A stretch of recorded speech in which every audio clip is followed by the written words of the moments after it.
Breath. Say when. Good morning. This is Friday the 13th, 2018. Lee Martell and myself, Donna Dunn, are here from the Awareness Committee in Dunbarton, New Hampshire, along with Bill Nichols, and we're here to interview Elton Warriner. I stopped for a second because it was a big family. And you were born in Dunbarton in 1933 and grew up there. And we would like to tell us about all the wonderful things that happened to you. And all the bad things. Well, everything. Good things, Okay, bad things. yeah, sure. Please start. Am I ready? Okay. My name is Elton Alexander Warriner. And Alexander comes from my mother's maiden name.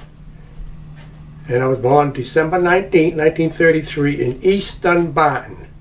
And you'll have photos of the old farmhouse about it. My mother came from Elkton, Maryland.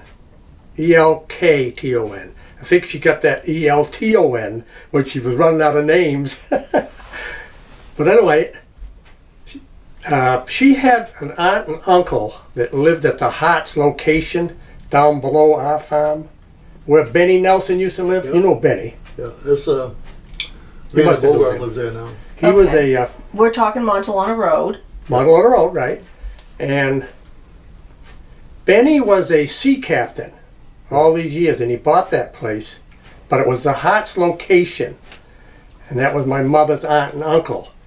And she used to come up there summers when she got, in her 20s or so. She didn't get married till she was 24, I think. But I ought to back up a little bit, tell you a story about my mother. She had four sisters and a brother. And the youngest girl that was born, which was 8 years younger than my mother, their mother died at childbirth. So here the father was, Mr. Alexander, my grandfather, left with 5 girls and a boy. Okay? What to do with these children? So he spread them all out, and other farms and things took them. And my mother went to a dairy farm in Pennsylvania. It was a big dairy farm by the name of Williams. And she stayed there from 8 to 9 years old until she got married. And that's how my father met her, because she was just down the road. She'd come and visited her aunt and uncle. So anyway, you knew Margaret Noyes and Eli, right? Yeah. That was my aunt. Yeah. Harlan's mother and father, right? She was a wonderful lady. They all were. So that's my mother's kind of side of the story. Then my father, of course, he was born in East Dunbarton, grew up there all his life, as my grandfather did. So anyway, let's go on to the next subject. Brothers and sisters. I had 8 brothers and 3 sisters. I'm the 11th. And my brother Skippy, which you knew, he would have been 100 years old next Wednesday. He was born the 18th of April, 1918. So, long history. So anyway, let's see. Let's go on here. Oh, the home that I was born in was destroyed in 1934. That's the one right there that you saw. So my Aunt Margaret Noyes and Eli, my uncle, they were living in Hooksett at the time. And they took me as being an infant to help my mother out. And I lived in Hooksett, I guess, until the new house got built, which took them all summer. So that when they was living, I believe there was like a carriage shed off the end of the barn, like 4 sections. They used to keep the mowing machines and hay rakes and stuff in there. So they kind of renovated that and lived there. And I think some of my older siblings went to the Dudleys. Does Dudley ring a bell? Yes, Gail Dudley. The Yeah. next house down from us. That big, where John Thalheimer lives. Mm-hmm. You know that Yeah. place. So some of the kids went down there and they took us in. So anyway, when the house was built, then we had 5-bedroom house, 5 bedrooms upstairs and 2 downstairs. And no heat. We grew up with no heat upstairs and put all these blankets and, oh my God. I didn't have any heat upstairs. But growing up. we survived, we was a close family, and I miss all that. So how did you heat the first floor? Was it a furnace? Two wood stoves. Two wood stoves. Yeah, and we used like 10 cord of wood. And my mother, she was a great cook, and she had to be feeding 14 mouths. Can you imagine? She was baking and cooking all the time, and even in the summertime, that was her cook stove. And no water, no electricity till 1947. I grew up 13 years of my early life with no electricity. Kerosene lights, and we had the old Aladdin light, they called it. You've probably seen them. It had like a wick with a thing that you turn up. Yeah, you turn it up and Right. Scary. so that was interesting. But anyway, we got through it. Let's see else. Okay, I went to a one-room schoolhouse when I was and I started school because my birthday was in December 19th, so I think that rule is still there. You got to be 6 years old to start first grade, right? You familiar with that? Well, I can't remember now I'm whether pretty it's sure 5 of or that. 6. I think it's changed, but You got to be 6 that year before when school. You must remember that. yeah, I remember the rule. So anyway, I was 6 in December, so I graduated from Montalona School at 13. Because June vacation, and I wasn't 14 till That was 8th December. grade. Yeah, 8th 1 grade. to 8, Yeah. right. And then my daughter, talk about her age, she was born in January, so she didn't start too, because she's going on 7. And that really helped her too, because getting through high school and everything. So tell us about a one-room schoolhouse. I mean, Okay, how the many one- students? What was it like being? The one-room schoolhouse, I would guess, because I was a carpenter, probably about 24 wide. I want to say maybe 36 to 40 feet long. And they had 8 grades, 1 through 8, and they had the desk, like you saw that picture of the triplets, Morissette triplet. First grade, second, third, and fourth, all the way down. And the teacher was up on the left. If you was facing the front of the school, the teacher's desk was up on the left-hand corner. And the right-hand corner was this big, humongous wood stove. You've probably seen them. Yeah. The stove had a big jacket around it. And that's how the school was heated. so if and you there sat is- in the front of the class, you were Way up warm, in the and if you front. sat in the back, And you the were cold. back of the room was always cold. My God, it was freezing back there in the wintertime. So we kept our winter clothes on, jacket. So anyway, Ernest DeGrenia, he's the one that delivered the wood, because he was in the wood business. He just lived down the street from there. You know where the DeGrenia farm was, where Gerald lives. Got a sauna. So he'd come up for other wood, and then us kids, our bigger kids, would take the wood in and stack it up in the woodshed. No water. Joseph Luxka, which just lived down the street from the school, not very far, his job was to carry the water up, the fresh water from the well, fill this earthen jug with a little spigot on it, and that's what we got our water. You think about it. This is like 75 years ago. We think when we were out at the Montalona site, we think we found the well, the spring out Yeah, back. It's a series of rocks and the water. Yeah, but the runs- water didn't come from he brought it from a well from his own house. Really? Yeah. Okay. So, and then the outhouses, there was outhouses there. Now, were they attached to the building, or They were attached way in the back of the woodshed. Okay.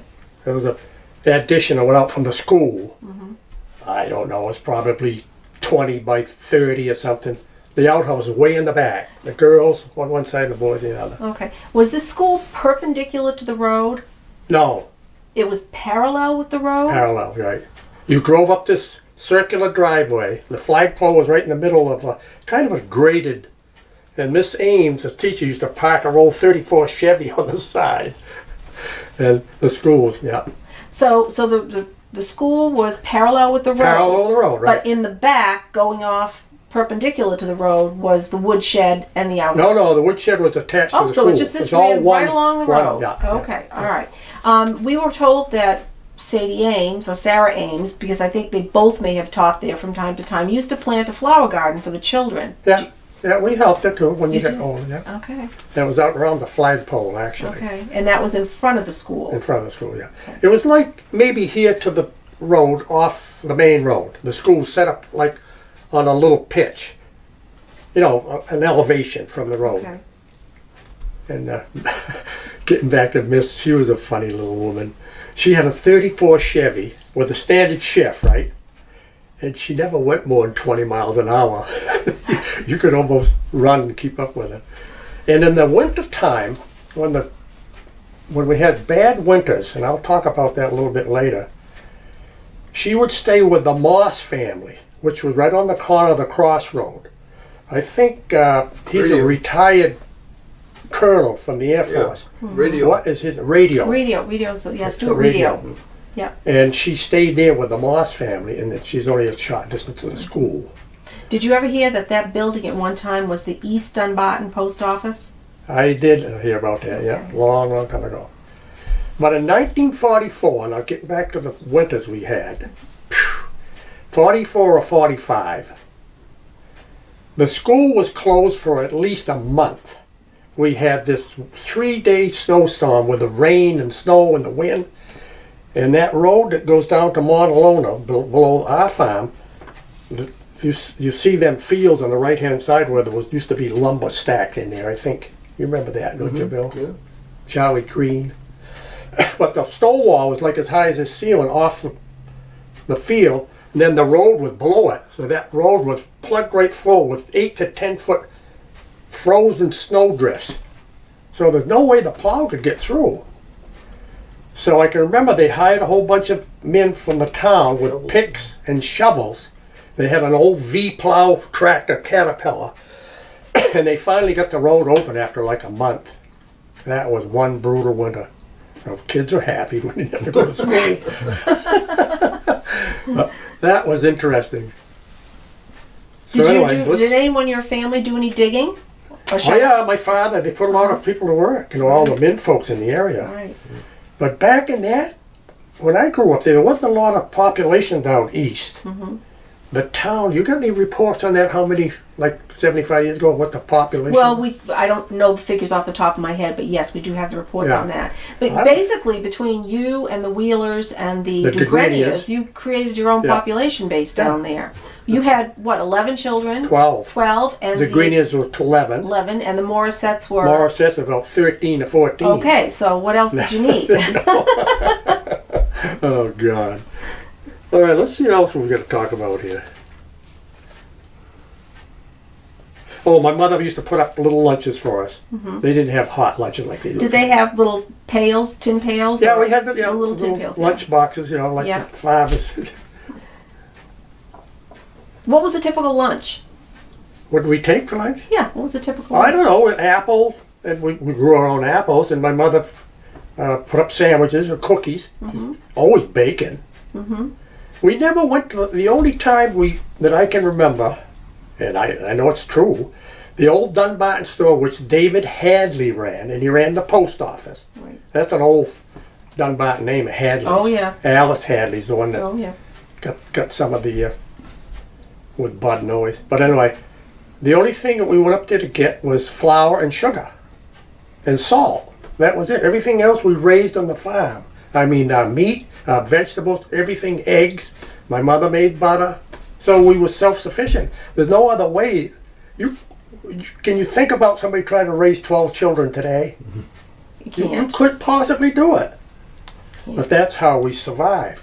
It's Did really all of the kids get involved with the vegetable gardens? You better believe it. And the canning and preserving? Everything, yeah. My father was a very strict disciplinarian, and he didn't tell you more than once to do something. He didn't have time to argue with you. So, we helped my mother, in the kitchen. That kitchen must have been hot as heck sometimes. Of course it was.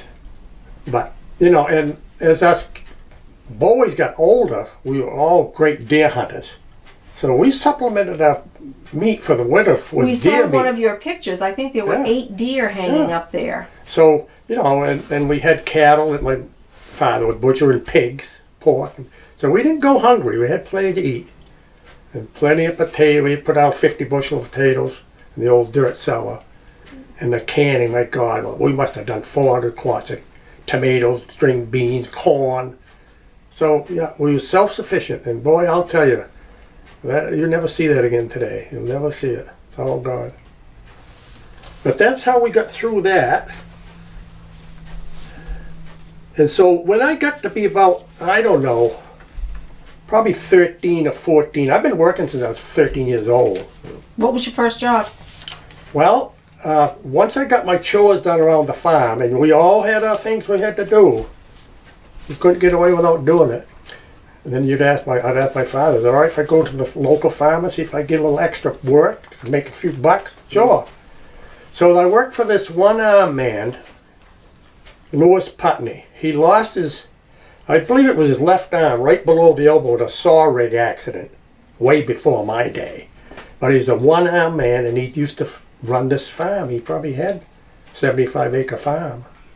And he had a lady that was, she was an old maid, she was his housekeeper. And he was a bachelor, he never married. So I'd go to see him and help him with the farming, the haying, the vegetable garden. And then he had an egg route that he used to sell eggs, and with a horse and wagon, put the dozens of eggs in the back, maybe 10 or 20 dozen, go peddle them, you know. So that was part of my job.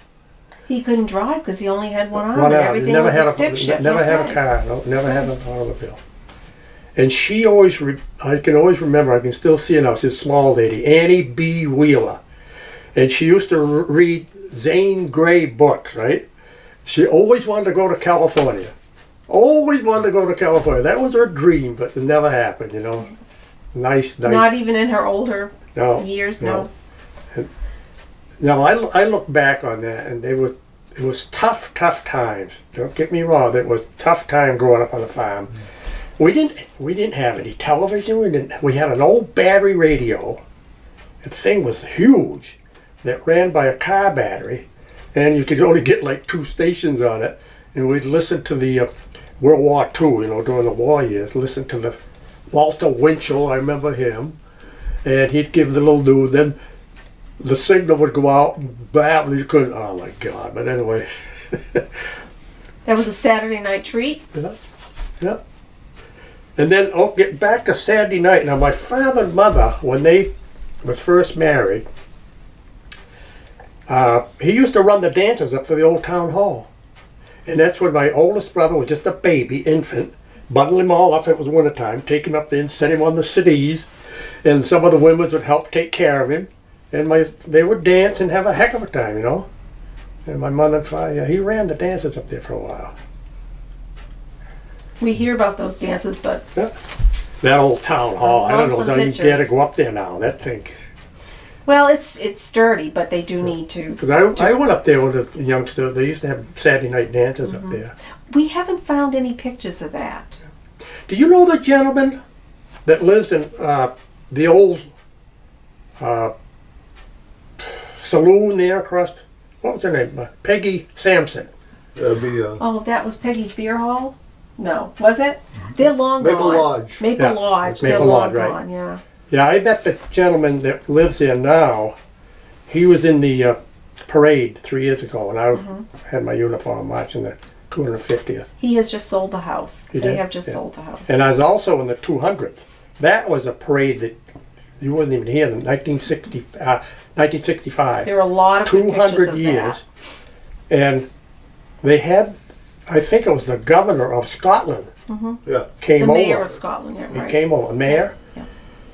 And Octave Duluth, the Duluth ring of Rodney's, I don't know if it was Rodney's uncle or not, he was a great builder.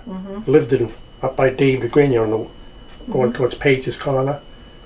Octave Duluth, we represented all the wars, right from the French and Indian War, and Octave Duluth and myself was right in the front of that parade, dressed in buckskin hat and like the Roger Rangers. You ever heard of the Roger Oh, Rangers? yes. Yeah. Oh, yes. They grew up at the Great Meadows. He was born down there. They got a little stone, if you happen to notice it, just before you get to the Noyes farm, where Eli and Peggy and Harlan grew up, and his sister Arlene. Yeah, it's a marker on There's the... a little marker that Correct. tells where he was born down in the Great Meadows. Yeah. So, yeah, that was quite a parade. Now, you told us... What did you do in the winter for fun? Well, we had a lot of fun. My youngest brother and I, we'd build snow forts, you know, throwing snowballs at each other. And then we had these hills behind the barn. It was quite a good sized hill, farm country. And we'd get a piece of tin or cardboard and slide down the hills on the crust and walk back up. And then we had these old skis with no binding, just a strap across. We'd try to ski down by Tallheim there where the cemetery is. So we didn't kill ourselves, you know, that hill. we had a lot of fun. And ice skating. We used to go over to Putney Pond, get all the neighbor kids together, and go over there, start a big bonfire, and have marshmallows, and had a lot of fun. Well, where was Putney Pond? Was that in Bow? Right part of it's... right behind the East Cemetery. I think Okay. part of it's in All right. Dunbarton, part in Bow. Most of it Okay. maybe in Bow. Okay. But there was an old mill. We used to walk up that road. Yeah. There's a couple of new houses up in there now. And there was an old... It was the Colby's... They call it an up and down Was the sawmill. Colby saw It was a yes. shingle mill. Yeah. And the saw went up and down, water powered. Right. And that old mill, part of it was still there, was growing up. You know, it was all Really? falling down. Up by Jack. That was Is way there any back. evidence still there? I used to go up there. They used to make Jack shingles. Drive. Okay. And that's the Putney Pond. You know, you Okay. can't... If you get down by Tallheim and take a right, Bow Line's right up there by Yeah, that cemetery, right, East right, Dunbarton right. Cemetery. And then you go down over the hill, then you can see the pond right there on the left. Okay. I know what you're talking You're in about. Bow now. Yeah. Some of it might float back Yeah. to Dunbarton. So what'd you do in the summer for fun? Worked. I said fun. W-O-R-K. Haying, canning, picking blueberries. You know, we used to have a big blueberry pasture that my father would burn in the spring of the year, you know, when the snow was almost all gone. And it killed all that undergrowth. And then blueberries, oh my God, they loved that. Oh, yeah. Because, you know, that burning, apparently, we used to go up there and pick a quart of blueberries in 10 minutes. Were these low bush or the high bush All low ones? bush. Oh, okay, yeah. And Carlton, Elwyn Carlton and Connie George, which Harrington bought the farm. She came up from Manchester with her family. You know, Scott. Scott lives there now. Yeah, Scott Scott's our Harrington. boy. Jolly They built a George. new house, and I think you mentioned that, up in the blueberry pasture. Got a beautiful Yes, house up right at in the there. top, The yes. driveway goes way down to the end of the field, way up in. We went to visit them when my daughter was up here a while back in December. She's a nice lady. Well, he is too. Well, that was his business. And she was a school teacher, special education. Connie, nice woman. But didn't you go swimming in the Oh, yeah. summer? or- Yeah, well, okay, I'll get to that. Where Tallheimers live, there was a family that lived there by Weiss, W-E-I-S-S. He was a conductor on the railroad. And she was like a homemaker, Reenie. And she took us down to that brook where Chuck lives. You know that brook that comes off Putney Pond? Yeah. And we dammed it up with big rocks and stuff, and we made ourselves a swimming pool there. And Reenie taught us how to swim in that brook. Well, we probably had 4 feet of water, and it backed up maybe 40 feet. But Reenie Weiss taught us how to swim down there. Hmm. Overhand, Yeah. dog paddle, nothing. Now, but we didn't have a lot of time for playing in the summer. We were just too busy working. Did you go barefoot? Barefoot all summer. Nobody ever Couldn't really afford hurt to their buy any feet. shoes. No money. Now, this is the God's truth. My father, he didn't have any outside work later on in his later years, but when he was, when we was young kids, he traded cattle and horses. That was his business. And they'd come around, the old cattle dealers, and steal cattle from you. They knew when the bills were ready to come in. He used to tell that story about my grandfather, a beautiful heifer that might be 2-year-old heifer, you know, prime. And cattle dealers not from Manchester. Just that when your bills were coming due, right? And they knew. They put a $10 bill in the cow's ear. Give you $10 for that cow, and it's worth twice that. Yeah. So what are you going to do if you need the money to pay bills and eat? So anyway, yeah, he later years he worked with me. I worked with him for Harold Burnham. That's an old name in town. Harold was a small-time contractor. We used to jack up barn, put new sills in, shingle roofs. I worked for him for a couple of years. He lived right there, just where you Peter turned. Yeah, on down the Peter Hecker's house, right? So this is funny. We went to him one Friday. He was picking out our checks, right? We worked for about 2 years. I think I was getting 75 cents an hour. This is when I was like 17 or 18. And he was giving my dad $1 an hour. So we decided that, I think it's time to get a raise. Well, then Harold made out a check. My father said, Harold, Elton and I's got something we want to ask you. What's that? He had a deep voice. What's that, boys? My father said, well, we want a quarter an hour raise. Elton wants $1 an hour, and you got to bring my salary up to $1.50. Oh, he says, I can't do that. So he says, well, sorry, Harold. We're going to give you a notice. So we went into our own business. So we painted houses and, shingle and stuff like that for a couple of years. And we done okay. Did you move houses or buildings? The what? Did you move buildings? Move them? Yeah. No. Okay. Well, we're asking because there were, if you were out around lifting and jacking and moving, several small buildings have sort of disappeared, like Oh, yeah. the Stark Schoolhouse, which was way down by the Stark Mill, which was a square hip roof structure with a little Right. addition on it. That just sort of disappeared sometime I know, after yeah. 1916. How many, you said on the phone, how many schools at one time? There were 11 at 11, the wow. busiest time. Do you know where they all was We're located? working it out. located? We're figuring it out. Well, I know at least where there's 4 or 5. There's one where Rodney went to school, down below you. That one's still there, turned into a Then the house. Waite School. You know what? You ever heard the name Weston Lord and Lena? Oh yes, yeah, on the So there Lord was a Farm. schoolhouse right there. That on wait, the that's corner. moved up the road. That's a house now. Yeah. The one, That's the right, one that that's is right. the most mysterious to us is the Wheeler School on Twist Hill Road. See, I heard that name, but I don't We know where it can't was. understand why some of the people on that road, Twist Hill, went up over Morse Road and down to go to Montalona, and why they didn't go That to the school Wheeler must School. have, the only way I can look at it, that must have been way, way before Montalona School. It was built in the 1800s along with most of the others, and as of 1903 it was still standing but in bad condition. So my guess I can't is remember where that was. someone's parents went to school there. That might have been It was way... where the twisty part of the road Okay, was Twist initially. Hill Road. Right. Right. It was twisty. And then they moved it up the hill a bit, and it just kind of sat there. Right. And Alice Hadley talks about it sitting But you there as see, an old they friend. weren't any further from Montalona School than actually, maybe a little further, the Morissettes. Because their father used to... Drive. Yeah, he ran Drive a them. big station wagon and Right. trucked the kids from that section of town to Montalona. But- He was one of the paid drivers, I think. Right. And Eli, too. He had a private car that he used to carry kids. Right. Yeah, you could do that back then. You can't do that now. No But we school don't know buses. about that. We don't know who went to that school. We're doing some research, but we. Yeah, that's strange. That must have closed down way before, because all my family went to Montalona School. Mm-hmm. And my How about oldest- your father went to I Montalona? think he went down there too. Well, the Montalona School actually was on before where you know it. It was back up on Kimball Pond Road, Kimball Pond Road, right. and then they moved it down Right, there. right. What, do you know what year that happened? I do not yet, Right. not yet.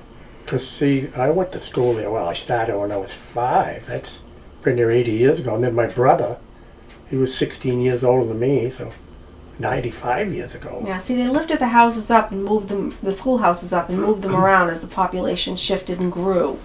And we can certainly understand why your neighborhood needed Yeah. a school. And back then, I might have mentioned this, but I think it was 2 miles that you had to live from school before that you would be bused by private car. You know what we were? Right. 1 mile and 9/10. So here we go. Had to walk. Well, they did that in Dover in the 60s when I was in school, 1 8/10. We lived 1 8/10 of a mile. Bus stopped right in the corner. We weren't allowed We to had a take it. little lady, I'll never forget this. She was the nicest little Mrs. Ellis. Was she a teacher? No, she was a neighbor of ours. Okay. She had 2 sons, and they were older. They went to school with my older brothers. But she would come up to visit my mother, right? Maybe once a week or once every 2 weeks. Nice weather. Then she'd walk down to what we called the big hill. We had a big hill and a little hill. And when we mentioned that everybody knew what we was talking about. So she'd come down to the big hill, maybe a half a mile from the farm, and she'd go, "You!" And then we'd answer her. She'd know what time we was walking up the road. Then we'd answer her back. She was a wonderful little lady. Speaking of little ladies, the Ames sisters, they were both teachers. Yeah. They ended up building little houses. Right across from Gardner Mills. I was told Gardner gave them the land and built the houses for them. Yeah, and it might have happened, yeah. Okay. He was good for the town, Gardner. Yeah. I wish I had a picture of those little Aunt Margaret, houses. now that you mentioned Gardner, she worked for him in his hothouses. She loved it. She loved to get into that soil and the flowers. And she worked for him just about every summer in her late years. She loved it. Any pictures of her working there exist? No. No. There wasn't a lot of picture taking back in the day. I know. We have to find the families that own the I cameras. didn't even know what a camera was. Anyway, let's see what else we got here. I bought my first bike for $12. An old balloon tires. Oh, I love that. Do you know the name of Balaam? Yes. I don't They know. lived on an old farm. I wish I remember what the name of that farm was. Bailey's Corner. Bailey? Bailey's Corner. Yep. Bailey's Corner, right. And then Armstrong lived right there just before Bailey's Corner. You remember that name? Yeah. But anyway, Carlton Balaam, he was about 2 years younger than me. He had a bike. We used to ride to Dunbarton store and get a candy bar and a drink for, 10 cents. We thought that was fun. And then speaking of fires now, we had that fire go back a little bit. This one particular day, we was up to the store, had our bikes, and then you know where the Markey farm is, right where the power line is? The big power lines that come down Eric east? Hodgins, yes. Well, that's the height of the land. And back in them days, you could see our farm from that high ground, from the Markeys. We were pedaling around.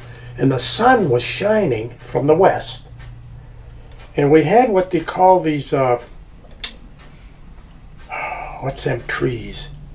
This looked like they were on fire. Oh, I wish that name. We had them right in the front of the house anyway. And it looked like a smoke bush. Oh, a smoke. Okay. A smoke bush. You ever see one of them? Yes, there's a couple in the north When the end of sun town. was shining on it, was just like the smoke coming off it. And I looked down at the farm and like 2 miles away, said, my God, the farm's on fire. That scared the, I bet I pedaled home in 5 minutes. But it wasn't. Then we found out it was that smoke bush. The sun was just hitting it Just right. at a right angle. Looked just like smoke was rising. God, that scared the daylights out of us. These little incidents, I keep remembering them. All right. Took care of that. Then I bought my first car at 18. Yeah, I had to be 18 back then. You couldn't get a license at 16, or could you? Maybe you could, but anyway. See, I worked since I was 13. I was saving. I was a saver. I didn't spend no money.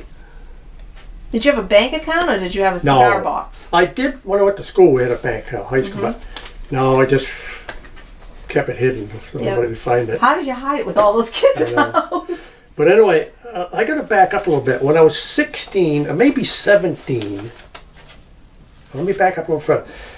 12, maybe 12 or 14, my two sisters, myself, and some of the other kids in the neighborhood, there was a family in Bow by the name of Flanders, Ida and Harry Flanders. He was an old World War I veteran. Nice people. She had a 4-acre strawberry farm, right? So in order to harvest them berries in the spring of the year, like it's coming up anytime, another month, us kids would go over there and pick berries. A nickel a box. Paid us a nickel a quart. So we picked, 12, 15 quarts each. So we make a little money that way. So that went on for like a month. Strawberry season's about a month. So that took care of that. And then when I turned like 17, now we had to walk. There was no buses or nothing. Go up old Line Hill. You know where Line Hill is? That runs Right off. with the tall Williams. houses? Yes. Williams, yeah. That's the town line between Dunbarton and Bowes on the other side. That's why it's called Line Hill. Okay. And our farm bordered that Line Hill. Walk up there, walk down Line Hill, and then up to Bow. Anyway, that was like a 2-mile hike. So now when I turned 16, 17, I wanted to make some more money to buy a car. walked through the woods to Godbout's turkey farm. He raised like 6,000 birds. So my job was, we started killing birds right around the 1st of November, getting them ready for Thanksgiving. My job was to get them into the coop, get them into a room, and then I hung them up by the hind legs, and they're all dry picked back in that day. They didn't have no water, but all dry picked feathers and everything. The women done that. They were the best birds you ever saw in your life. So my job was to kill the bird, bleed it out, get most of the feathers off, put it on a track, slide it along, and then he had about 10 women out in the other room dry picking these. All the pin feathers are all taken out by a pin knife. Them birds, oh God, they were beautiful. Those are Holland turkeys, I think. Oh, white Holland turkeys, yeah. Right. And he was getting at the time, he had a big beach wagon. He used to go to Manchester, have that beach wagon, it was dragging. He had so many turkeys in it. He was getting 49 cents a pound then.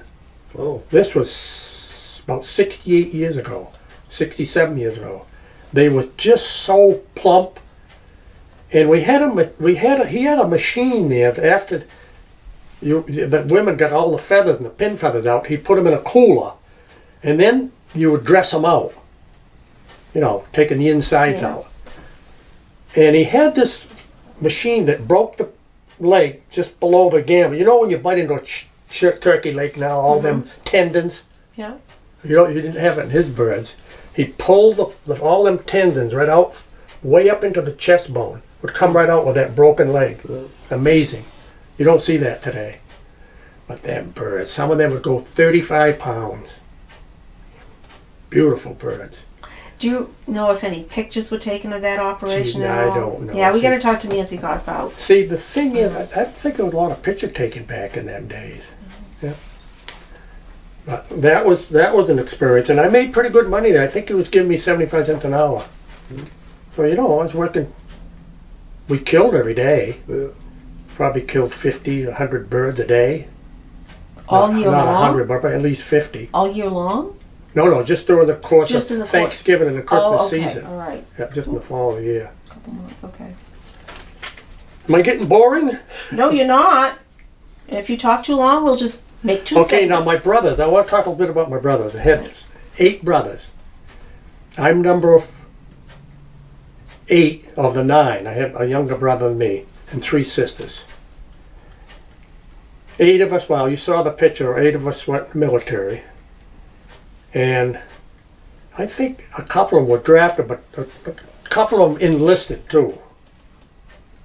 But, we all served our country, 8 of us, and my 3 sisters, my older sister was a registered nurse, and I bet you my parents had to struggle to send her to Grassmere.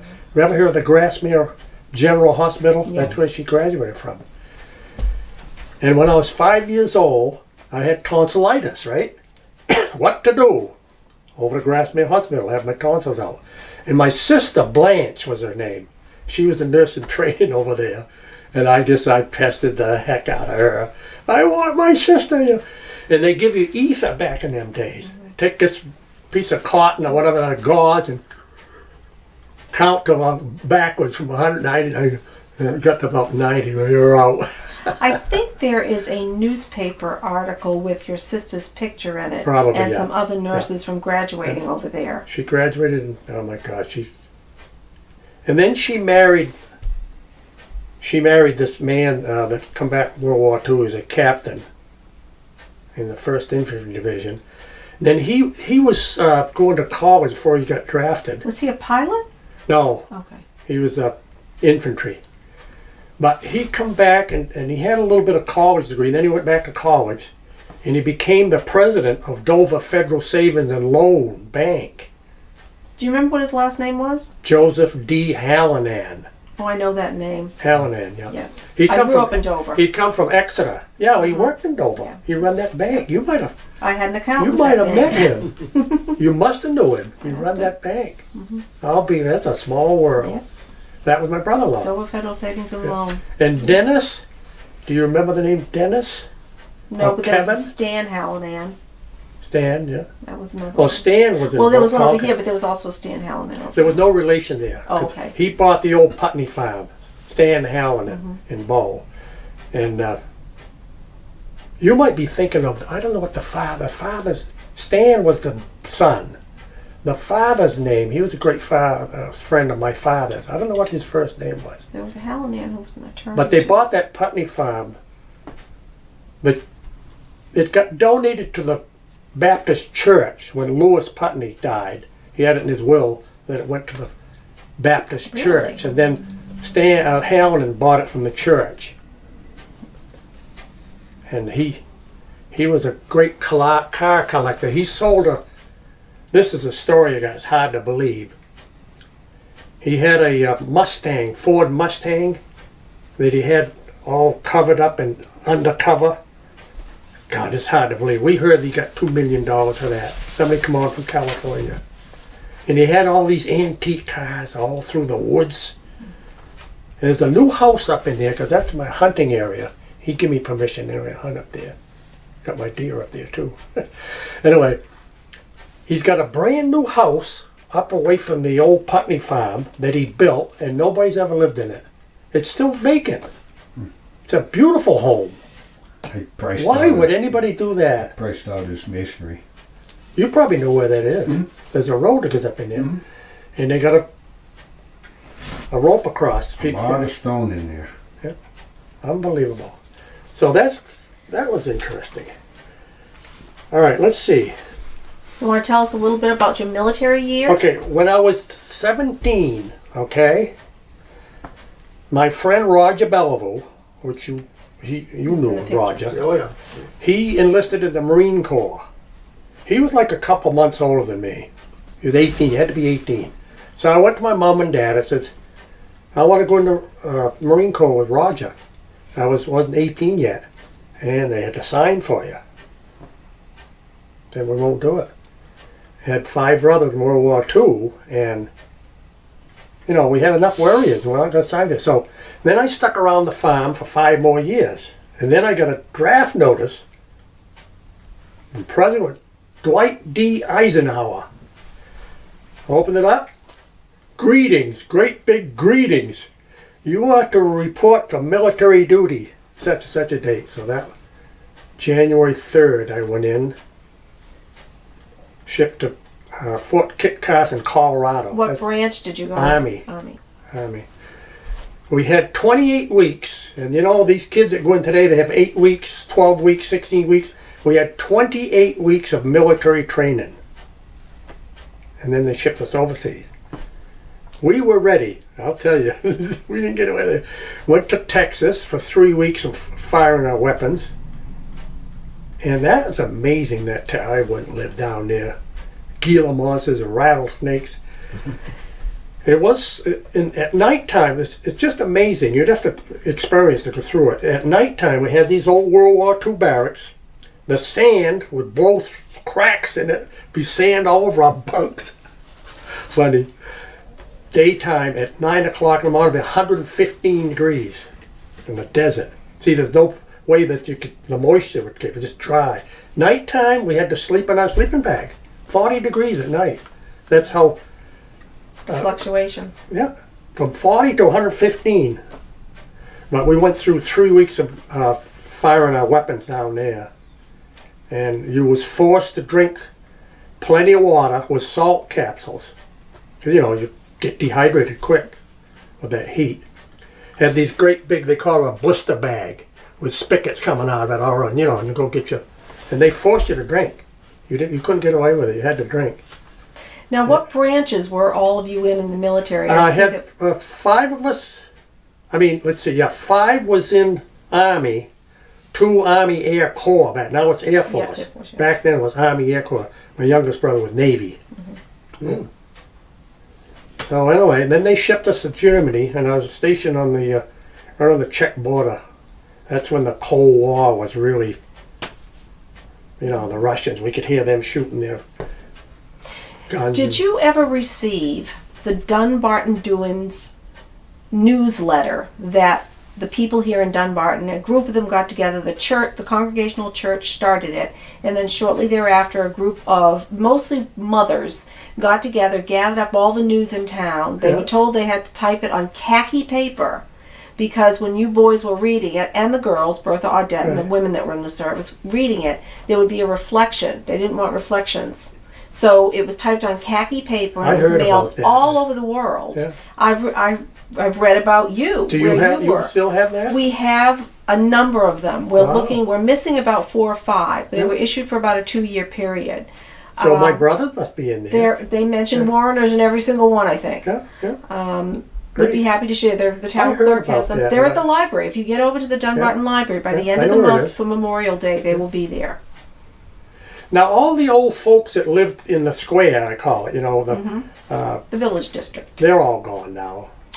Most of them are all passed away, I think. Carol. Well, Bill Zeller is still there. So how old is he? Bill turned 80 last year. We did an interview yeah, with yeah. him. He grew up in one house, the Bailey house, but now he lives Right. next door in, Yeah, I remember I Bill. can't think of the name of the house. Early Montgomery, she's still But the alive. Arlene Carol- is still alive, but The she lives there was a south- family by north the end name town. of Carroll. Eddie Carroll and his wife, they were great friends of my mom and dad. Lived right beside the store. The next house right beside Hadley store. On the right-hand side, Same side of the store. yeah, that's the James Allison house, but I don't Yeah. know. The historic name is the Allison house. I wish I got a picture somewhere of the. Boy, you'd like this. It's when there was a big old watering trough, and my father and his brother, Uncle Eli, and another friend, and then there was a man that had like a spiked hat on. He must have been the official. They had a horse race. Really? Yeah. And where did that? I got that picture somewhere. Was it on the main road?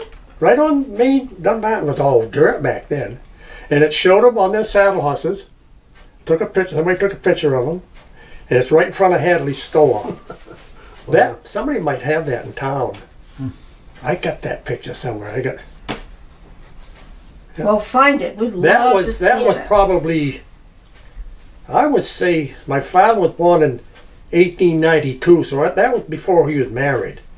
I was going to say right around 1915, 1913, because they're all young men. Eli Noyes is in it. But it must have been some kind of an official race, because I didn't recognize the other guy that had like a spiked hat on. You know, an official. 1915, I think, was one of our anniversary years. It might have been for the town anniversary. You're thinking 65, 200th. Yeah, but 15 No, years. 15 was 250th. That's right. I was in that parade. I Yeah. was in both them parades. Okay. Okay, you must be getting bored with all this. Okay. Okay, when I was in the military, my base pay was $79 a month, What year was that roughly? 1956. Okay.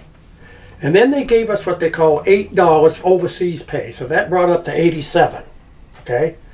Now to give you a little, tell you about my mom and dad, the people back in that era. I sent them home $50 a month out of that 87. That left me 37. I never did go to town very much. When I come home with 18 months of being in Germany, my mother presented me a check of $800. I said, what's this all about? She said, oh, that's the money you sent us monthly. We didn't need it. You see, they got by. So I took that $800, and then my father at that time had that land that we mentioned earlier given to him. So I took that money and I put my foundation in for the house and put the frame on, the overlays and everything, and the floor. So that $800 got me started, right? Then I went and borrowed $7,500 from my brother-in-law, which was the president of the bank in Dover. And my payments at that time, now this is like 53 years ago, was $49 a month. And, listen to this, and the insurance was involved in that. If the house burned You had your insurance The escrow. insurance is included in that mortgage payment. Try and do that today. I, Can you imagine this? And this was only 53 years ago. It's amazing. You talk about, all right, we got through that. So anyway, I thought that my mother, oh, she was a princess. She said, we didn't need that money. She said, we got by. What are you going to do? Okay, now let's see. Building the house.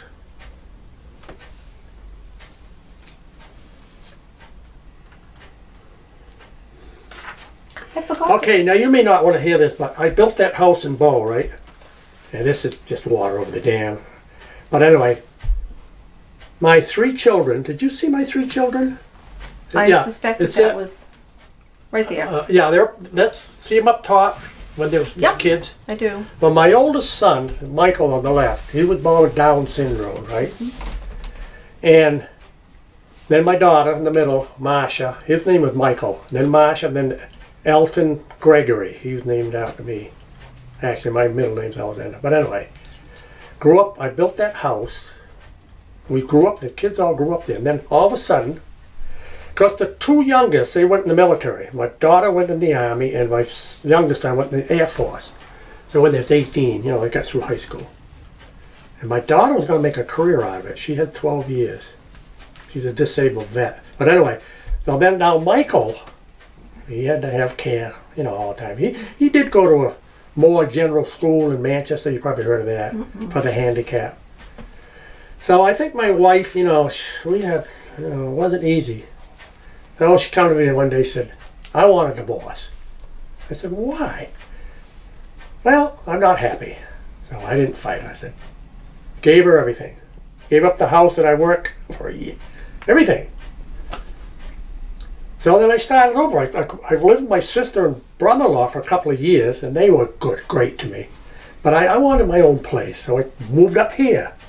Bought this from my next-door neighbor. She was a school teacher that lived here. So I've renovated the whole inside, you know, wallpaper, paint, carpet. So it's been comfortable. I've been here 33 years. And I love it because Warner is a nice little town. We have everything you need here. We've got the supermarket, Market Basket, which is just up the street a mile. I don't have to go all the way to Concord.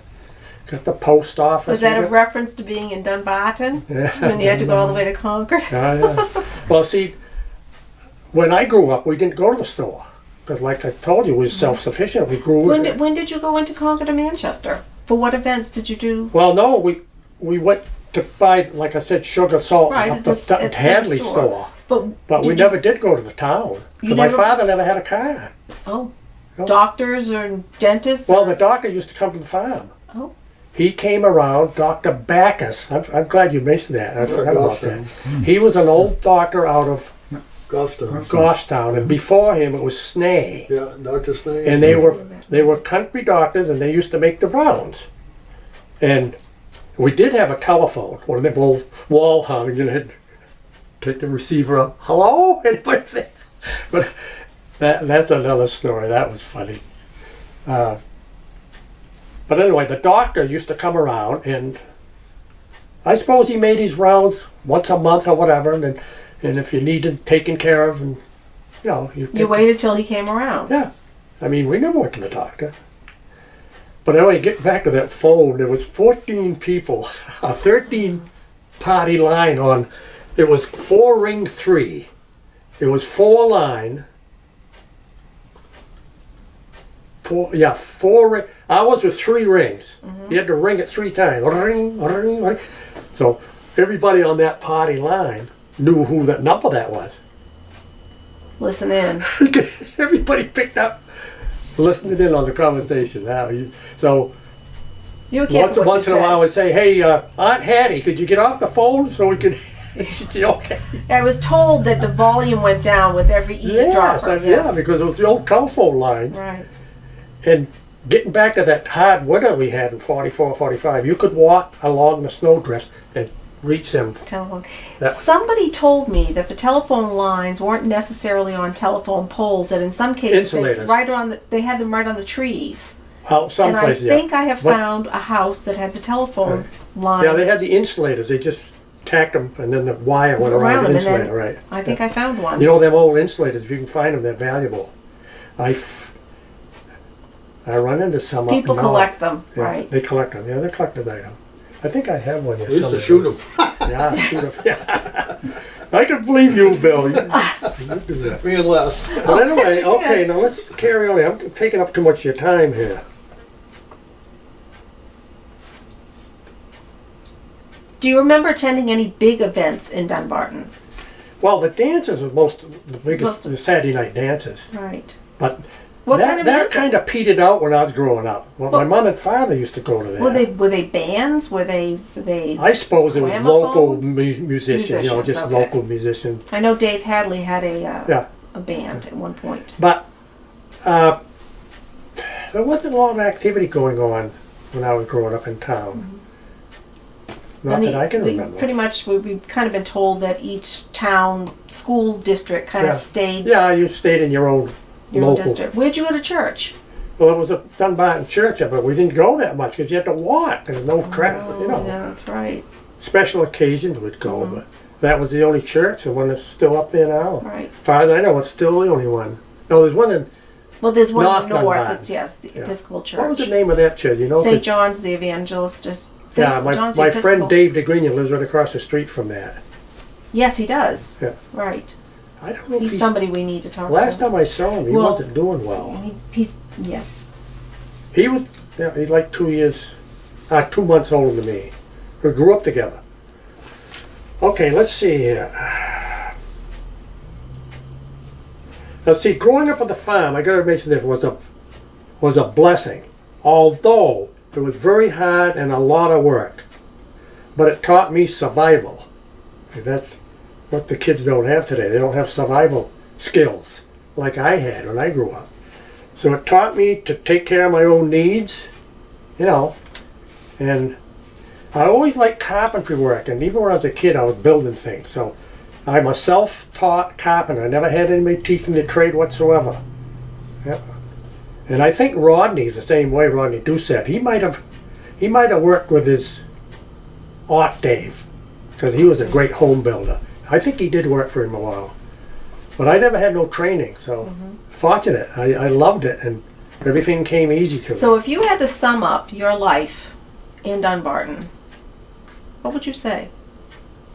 It was a blessing, like I just got done. It was a blessing to grow up in that era, because the kids today, I could be talking to like high school kids or grade school kids, they wouldn't have a clue what I was talking about. You know, growing up on a farm, no electricity, a spring that was 400 feet away that fed us constant water running all the time. And that's another thing I gotta tell you about. It was a 1/2-inch lead pipe that came into the old kitchen sink that ran constantly. Another 1/2-inch that branched off, and that 1-inch went into under the barn for a watering trough for the cattle. That ran an inch of water constantly, winter, summer, year round, and never went dry. And that spring was 5 feet deep, 3 feet around. And there was a vein that coming in the bottom of that little spring as big as your wrist, just bubbling. Oh, my mother used to say, we don't have any money, but we have $1 million in water. And you look back at it, and she was right, because you couldn't get along without water. And that water was just as, you could take a glass of that water, it was just as soft, you know, hard water. You've heard of hard, yes. but you can't drink it. Like a lot of the artesian wells, you can't drink that water. We buy our water. We got town water here, but you can't drink it. So much chlorine and stuff in it. But anyway, that's one big. So life was good. Well, it was tough. Don't get me wrong, it was hard. And in the winter time, I just thought of this again today. You know how it gets dark early at night? We had kerosene lights, no television, no entertainment to do at night. So what do? You go to bed. Everybody goes to bed at 6 o'clock. Really? You know, it's dark. What are you going to do? We did play cards and stuff, you know, and games. We had checker games and when we was kids, but you know. But when morning comes around, you was up with the roosters.